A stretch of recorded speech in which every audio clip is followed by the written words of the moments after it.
Сайн байцгаана уу? За тооллого 12-1-ээс 16-ад. За нэр нь атаархал чөтөөрхөл. Бурхан гэж хэмбэ Библийн ойлголт.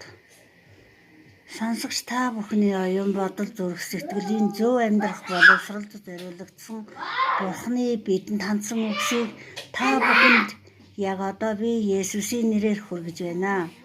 Та бүхний өмнө харагдаж байгаа энэ 16 ишлэлийг та бүхэн уншаарай. Библиэд Мосе удирдагчийн талаар маш бага өгүүлсэн байдаг.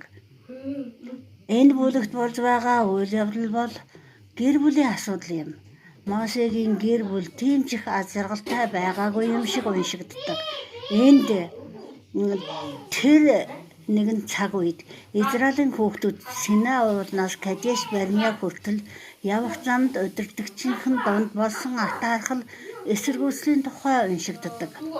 Бурхан бидэнд өнөөдрийн үгээр нь тийм ээ яг одоо энэ үгээрээ юу сануулахыг хүссэн юм бэ? Өнөөдрийн Библи уншигч бид нар Библи судлалаа сайн уншиж маннагаар хооллох цаг аль хэдийн болсон. Эхний израильчууд маннагаас залхаж өөр амтлагч амтатнаас аар саахан зүйл нэхэн гомдлож байсан тэр цаг үеийн хүмүүстэй өнөөгийн бид нарын амьдрал агаар нэг гэлтэй. Өнөөдөр бидний эргэн тойронд нүд улаан сэтгэл татам олон сайхан амттан дүүрэн байна. Өөрөөр хэлбэл амттан гэдэг нь зөвхөн идэж уух юмны тухайд хэлээгүй. Бидний анхаарлыг Бурхан эзнээс өөр тийш нь сарниулах бидний түүний томилсон ахлагч удирдагчдыг болон бибисээ мууз атаархах олон хүчин зүйлсүүд бидний эргэн тойронд дүүрэн байгааг хэлж байна. Тэр бүхнээс дуртайгаа авч идээд мөн авч хэрэглээд байвал эцсийн дүнд нь өвчтөе зовлонтой бие хийгээд юундч хөдлөхгүй болсон хөшин сэтгэлтэй болох байх шүү. Тэгэхээр Библи уншигч олон түмэндээ Бурханы үгээр амтархан хооллож эрч хүчтэй өөдрөг утга учраар дүүрэн амьдралаар амьдрах нь чухал шүү.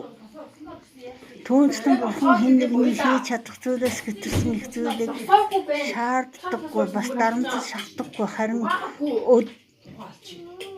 харин өөрөө үргэлж хамтаа өмөрч хамгаалж хайраараа дүүргэж байдаг үлээ.